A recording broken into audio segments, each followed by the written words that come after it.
Is using Skin Wolves wrong? A-OK in Tides of Torment.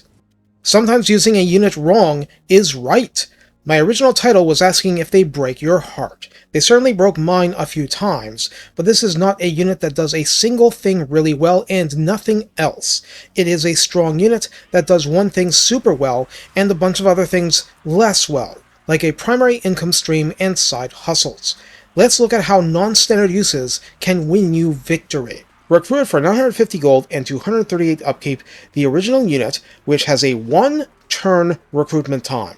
On Ultra scale, we get this unit with 24 entities equal to Ogre Bulls. I have attempted to confirm with other sources, but I have to take it on some faith that 24 is over the line that establishes them as large for purposes of Splash, where units of 32 to 60 of cavalry are medium. They are absolutely large for bonus versus large purposes. Health is 7,416, spread between these 24 entities, so while each is individually a lot less than a Minotaur, health 309 per, the health is a constant, size scale only changes the number of entities per unit, still means a Burning Head spell will only singe the fur a little.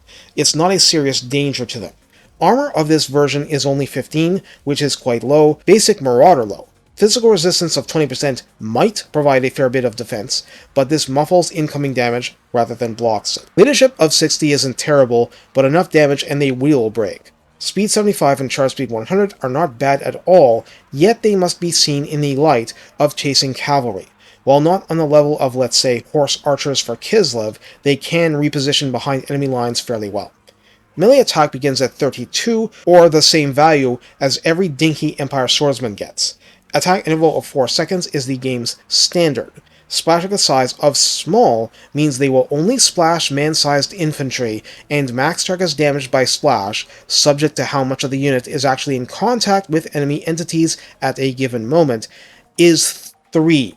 Melee defense 28 isn't great, but there's worse around. Weapon strength 60 is split base 40 and armor piercing 20, which is the real bane of this unit, not Wolfsbane. This. For all its potential upside, it having such relatively low performance versus armor means it's struggling constantly to do damage to heavily armored cavalry opponents, your Reichsguard and Knights of the Realm and Chaos Knights. Why do I mention that? Because the bonus versus large is 30, one of the highest figures you'll see in the entire game, the full equal of the bonus versus infantry boasted by the Gore Beast Chariots. You have essentially doubled melee attack against large targets at rank 0. Weapon strength leaps from 60 to 90, split base 60, and armor piercing 30, which isn't nothing, but is still going to struggle, and remember, no splash against cavalry for better or worse. Charge bonus of 32 isn't nothing, and is like a melee cavalry figure on the low end, and mass 1300 means, in a unit with this many entities, it's hard for enemy entities to plow through them. This unit has several curveballs. It can hide in forest, that's pretty normal. It causes fear, this is logical. It has Strider, so can charge uphill without slowing down, or through forests going uphill. This balances out the speed that is less than cavalry, and well, if you're the enemy, you do not want to have them chasing you into a dark forest. Just no. Furthermore, the unit has regeneration, healing in and out of combat, and also the old school 20% fire weakness. I did not mention an additional fire weakness like Ice Trolls because Skin Wolves don't have one. On the other hand, armor 15 means it's going to be a bad fur day if they get hit by a lot of flaming attacks regardless. Finally, they get Frenzy, and this further alters our understanding of the unit. Frenzy, operating while leadership is half decent or better, grants melee attack plus 10, weapon strength plus 10%, so 60 to 66, charge bonus plus 10%, so we should see it at 35, and those benefits stack during a clean charge. Immunity to psychology effectively means no terror vulnerability while leadership is high. Since it causes fear, that's never a concern, except when fighting some very specific lords. Now we briefly look at the armored version, which is a 2-turn recruitment unit, and requires tier 3 of the building chain, from which you get Skin Wolf Werekin as well. A garrison receives a free hero at tier 2, by the way, and they're shockingly strong for defense against early game armies, well, for lord assassinations at least. Here, recruitment is 1150 gold default and 275 upkeep. Armor of 70 is a full 55 better armor. That's quite a bit of extra stuff tacked on. Speed 65 and charge speed 90 are 10 worse each, mostly relevant to repositioning. Mass is 1400 per entity. And that's it. There is no improvement to melee attack, base to armor piercing damage ratio, and so on, though the Regiment of Renown does. Let's bring that up fast. The mods of Savagery come for 1500 gold and 375 upkeep, fully elite levels of cost. Leadership 70 due to being rank 9, melee attack 41, that's before Frenzy, and melee defense 36. But the star of the show is absolutely weapon strength split base 20 and armor piercing 40, which means that the damage split is flipped, which means the frenzy and charge bonus improvements make the armor piercing even better, and this means without any other boosting, each swipe does a bit north of 60 armor piercing to Grail Knights. Which is nowhere near enough to kill one in a single attack, but when you're doing melee attack AT1 with bonus versus large and frenzy, you're connecting a lot.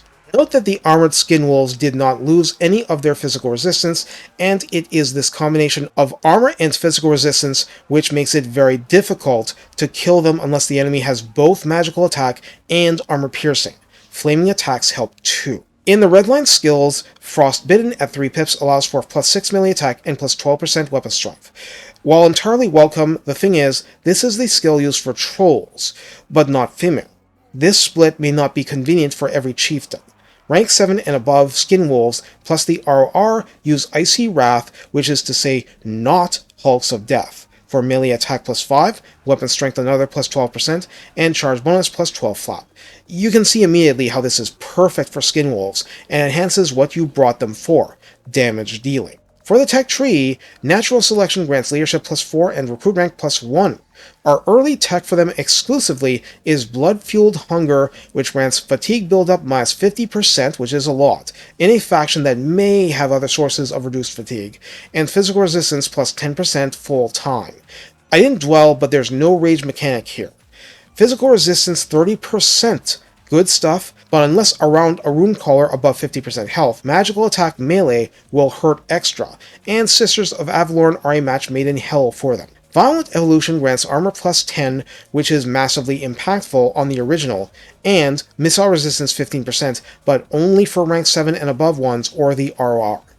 The key tech for taking them to a level above and beyond that is What Starts the War, granting missile block chance plus 20% where none existed, 360-degree missile block, meaning that rather than dampening damage, 20% of Sisters of Avalorn arrows are simply pulled into a black hole. Ward save 10% to laugh off that percentage of damage altogether, and battle healing cap plus 50% to assist with regeneration limits. The only conquest tech which adds skin wolves to the ranks of monsters quote-unquote for purposes would be plus 10% weapon strength from subduing green skins, but that's a nice help. Wulfric has the most direct boost to skin wolves. Fervent Creatures grants them melee defense plus 15 and charge bonus plus 15 flat in his army specifically, which can be transformative to them. Beyond this, benefits are purely magical support or the kind of army-wide support provided by Marauder Chieftains or special one-shot lords and heroes. So, how do we use skin wolves? I'm going to come right out and suggest using them quote-unquote raw. One of the best successes I had in using the basic skin wolves was against a Chaos Dwarf settlement. My options against a Chaos Dwarf blunderbuss unit up there on high ground in a settlement with sloped approaches. I didn't have many options, and while I had superior forces, getting them to where they could do the most good was a bit of a pain. What also was a pain was what was inflicted on the blunderbusses. For a high armor, lower entity count unit, 20 armor piercing before boosting, even if it's split 3-way via splash, is still good guaranteed damage, and if they got off any shots before being swarmed in melee, it was largely ineffective against 20% physical resistance. Blunderbusses do not by default have magical attack or flaming attack, by the way. They weren't doing much firing while tied down, and what they did just wasn't good enough. They finally broke, and that was pretty much that for that battle. This is to say, even though 24 entities won't give full coverage of an infantry unit, that's unlikely just based on positioning anyway. The entities that are fighting have Frenzy giving them the ability to do consistent damage, Redline boosts help them make that melee attack even better, and thus their ability to be used wrong increases proportionately. For the rest, their ability to clear light to medium cavalry is stupidly good, and they'll encounter nearly no resistance doing so. Furthermore, their ability to slaughter any lightly armored mounted character they can catch is very high. Large demons with middling armor and 20% physical resistance simply can't keep up with them either. And of course, the token line reminding that the Maws of Savagery are amazing and everybody should use them, including Throg, because he gets one banner that can be used only by skinwolves, so why not use it on the best?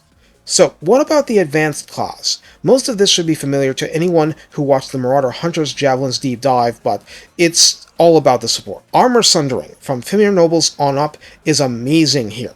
Plague of Rust is amazing. If fighting demons, Flaming Sword of Ruin is often a big win. It ruins them. The Withering and Soulblight are useful too, and these are all lores available to Norsca one way or another.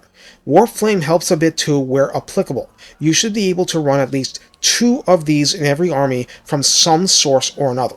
Any -60 armor swing in your favor should make Skinwolves rack up the damage really fast.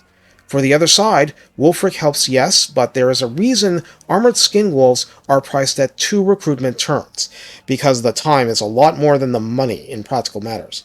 They're much, much harder to kill for a lot of the game's units. That's not true for everything, but it means you aren't making it easy on them. The tech tree help means both will be running with physical resistance 30% all the time, and that means you should know your magical opponents through and plan accordingly. The only other options involve a choice of what units to fight alongside. Trying to use infantry to tank damage for you probably isn't great, although it'll help in a pinch.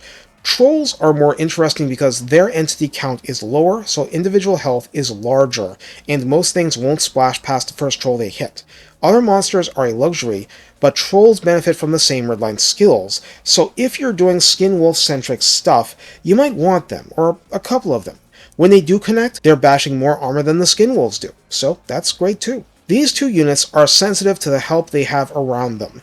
Ideally, you want to have some kind of bully on the block to lead them and tank some of the damage to let them regenerate what does hit them, like a character or a giant. I mentioned Fimir Nobles, and that's still a good choice regardless. Take care and have fun clawing your way to success, one gaudy Bretonnian knight at a time.